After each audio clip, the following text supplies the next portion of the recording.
नमस्कार, बहुत स्वागत है आपका। हिंदू धर्मशास्त्रों में कई ऐसे पेड़ पौधे हैं जो न सिर्फ आपके जीवन को सरल बना देते हैं बल्कि आपके जीवन के हर परेशानी को समाप्त भी कर देते हैं। तो आज हम बात कर रहे हैं सफ़ेद आक, जिसको हम मदार कहते हैं। आपके आसपास ये पेड़ मिल जाएगा। तो ये जो पेड़ है, इसके पत्ते, इसके पुष्प, इसके जड़, हर एक की एक तांत्रिक प्रयोग होता है। टोटके किए जाते हैं जीवन की परेशानियों से मुक्ति पाने के लिए, धन आने के लिए। वैसे तो कई बार लोग कहते हैं आक का पौधा विषैला है। हालांकि यदि आक का सेवन उचित मात्रा में किया जाए तो फिर जटिल से जटिल बीमारियां भी दूर होती है, लेकिन ये किसी वैद्य की शरण में रहकर ही करें। वैसे अपने मन से कोई भी काम ना करें। लेकिन आज जो हम उपाय बताएंगे, टोटके बताएंगे, उसको आप कर सकते हैं, कहीं उससे कोई हानि नहीं होगी। शास्त्रों के अनुसार आक के पेड़ की पत्तियों को अगर घर के मुख्य दरवाजे के बाहर टांगा जाए तो उस घर पर, उस परिवार पे सदस्यों पर हर बुरी नज़र, दोष दूर रहता है। और आक के वृक्ष पर उत्पन्न होने वाले जो सफ़ेद पुष्प होते हैं वो भगवान शिव को बहुत प्रिय है और भगवान शिव का पसंदीदा रंग भी है, इसलिए आक का पुष्प शिव जी को बहुत भाते हैं। तो आज हम एक छोटा सा प्रयोग बताएंगे। कई बार क्या होता है, बहुत मेहनत के बाद भी पैसे नहीं आते, नहीं बचते हैं। इसकी वजह से घर में किसी तरह का वास्तु दोष भी हो सकता है या कुंडली के अशुभ ग्रहों का प्रभाव भी होता है। लेकिन उनसे छुटकारा पाने के लिए आक का पेड़ का छोटा सा प्रयोग बहुत फलता फूलता है। तो आज हम छोटा सा प्रयोग आपको बताएंगे। देखिए, अगर जीवन में आपको लगे कि जैसे घर में पैसा ही नहीं टिकता, धन जिस हिसाब से आता है उसी अनुसार चला जाता है, हमेशा रुपये पैसे की तंगी रहती है। अब इस तंगी से बचने के लिए क्या करेंगे?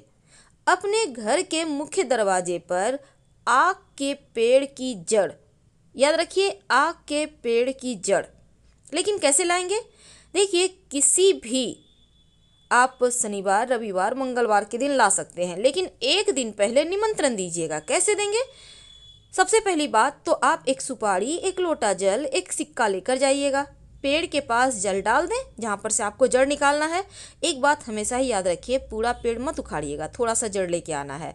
और सिक्का और सुपारी रख दें। फिर आप उनसे कहें कि हम आपको कल लेने आएंगे। इसके बाद अगले दिन सुबह जाइए, थोड़ा सा जड़ निकाल कर ले आइए, उनको प्रणाम कीजिए। तो जब आक का पेड़ का जड़ आप ले आएं, तब नीले कपड़े यानी ब्लू कपड़ा में लपेट कर अपने घर के मुख्य दरवाजे पर टांग दें, लटका दें।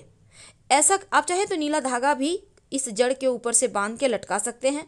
नकारात्मक शक्तियां घर में प्रवेश नहीं करती, घर में सुख समृद्धि दिन दूनी रात चौगुनी बढ़ती चली जाती है। कई बार क्या होता है कि आपके घर में जैसे होती है माँ, बेटियां हैं, बहू हैं, बहुत दिन से शादी को हो गया है, संतान नहीं हो रहा है। तब ऐसे में रवि पुष्य नक्षत्र या गुरु पुष्य नक्षत्र के दिन आक के पेड़ का जड़ आप ले आइए और लाल, पहले तो जड़ लाकर आप शिव जी के मंदिर में जाइए, शिवलिंग पर एक लोटा जल अर्पित करें और इस जड़ को धो लीजिएगा पहले। इसके बाद शिवलिंग के ऊपर से 21 बार वार लें, सीधा वारना है, उल्टा नहीं। अब इसको लाल धागे के सहारे अपने कमर में बांध लें। शिव जी के आशीर्वाद से 3 महीने में ही खुशखबरी मिलेगी। तो एक छोटा सा प्रयोग है, इसको जरूर करें। अब हम बात करते हैं धन की। कई बार क्या होता है ना, आपकी बरकत रुक जाती है, सारे काम बिगड़ने लगते हैं। तब एक छोटा सा काम करें, आक के पेड़ की जड़ थोड़ा सा ले आइए। अब लाकर गणेश जी के सामने रखें, धोकर रखिएगा। अब पूजा के बाद इस जड़ को अपनी तिजोरी में रख दें। जो भी धन की बाधाएं हैं ना, वो समाप्त हो जाएगी।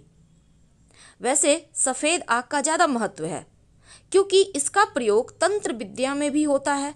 इसमें जो पुष्प होते हैं ना, अब देखिए जड़ से निकलने वाले जो दूध होते हैं वो भी बहुत सारे जीवन के परेशानियों को दूर करने वाले होते हैं। अगर शुभ मुहूर्त में, जैसा हमने कहा कि मंगलवार, शनिवार के दिन ये प्रयोग करें तो ज़्यादा अच्छा है। वैसे एक छोटा सा काम आप कर सकते हैं। कई बार क्या होता है, धन की परेशानी ज़्यादा परेशान करती है, तब आपके जीवन के कष्टों को दूर करने के लिए आप नियमित रूप से हर सोमवार शिव जी यानी शिवलिंग पर जाकर आप आक के पुष्प की माला बनाकर उनको पहनाएं तो आपके जीवन के दुख दूर हो जाते हैं। और अगर रवि पुष्य नक्षत्र में लाल कपड़े में लपेटकर आग का जड़ अपने धन के स्थान पे रखें या अपने घर में ही रख दें तो आपके घर में सुख शांति समृद्धि बढ़ती है। वैसे ये आप अपने घर में तिजोरी में भी रख सकते हैं, कोई दिक्कत नहीं है। कई बार क्या होता है ना, शत्रु विरोधी बहुत परेशान करते हैं, आप तंग आ जाते हैं, लेकिन क्या करेंगे। कई बार अपने शत्रु होते हैं, पड़ोसी शत्रु होते हैं, आप परेशान हैं, आप चाहते हैं कि शत्रु परेशान करना छोड़ दे या आपको छोड़कर ही कहीं चला जाए, तो क्या करेंगे। सफ़ेद आक का पौधा जहाँ पे है वहाँ पे जाइए, अब उसका एक पत्ता तोड़ लें, उस पत्ते पर आक के पौधे से निकलने वाला दूध के सहारे अपने शत्रु का नाम लिखिए और वहीं जो आप आक का पेड़ है ना, आक का पौधा, उसके जो ज़मीन है वहाँ पर वहीं पर थोड़ा सा मिट्टी हटाकर इस पत्ते को दबा दें, आपका शत्रु शांत हो जाएगा। आप चाहें तो इसको जल में भी प्रवाहित कर सकते हैं अगर आपके आसपास वैसा स्थान है तब। तो ये आग का प्रयोग बहुत सारे ऐसी चीज़ों में काम आता है जो आपके हर कष्ट को, हर संकट को दूर कर देता है। तो याद रखिएगा, शत्रु का जब नाम लिखिएगा ना तो दूध से ही लिखिएगा, उसी आग के पौधे के दूध से। थोड़ा सा आप पत्ता तोड़ेंगे तो उससे दूध निकलता है, अब उसी के सहारे आप लिखिए। अगर एक से ज़्यादा शत्रु हैं तो अलग अलग पत्ते पर हर शत्रु का नाम लिखें। यह प्रयोग आप किसी भी सोमवार, शनिवार, रविवार, मंगलवार के दिन कर सकते हैं तो आपको राहत मिलेगी। और शिव जी को आग का पुष्प तो विशेष प्रिय है। और अगर एक छोटा सा प्रयोग, कई बार होता है कि आपके घर में छोटे बच्चे हैं, उनको नज़र लग जाती है, अक्सर तबीयत खराब रहती है, तब क्या करेंगे। तब सफ़ेद जो आँख होता है ना पुष्प, इसके 11 पुष्प ले लें, उसको माला बना लें, बच्चे को पहना दे, आप देखिएगा नज़र दोष दूर हो जाएगा, रक्षा होगी। वैसे आपको पता होगा कि इस सफ़ेद आक के पौधे की जड़ में 21 साल के बाद, यानी जो 21 साल पुराना पेड़ है उसके जड़ से गणेश जी की आकृति का कंद निकलता है।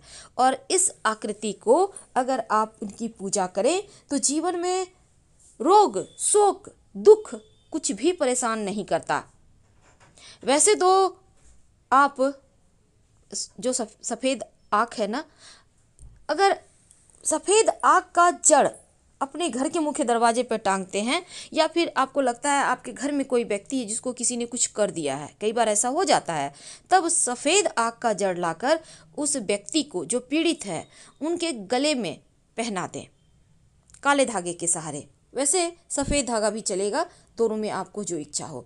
देखिएगा, जो भी किसी ने किया होगा वो वापस उसी के पास चला जाएगा। लेकिन क्या आपको पता है, इस आकड़े के पौधे का जो जड़ होता है, अगर आप इसको लाकर अपने पॉकेट में, पर्स में या अपने धन स्थान पे रखते हैं तो किसी का किया कराया आप पर असर नहीं करता।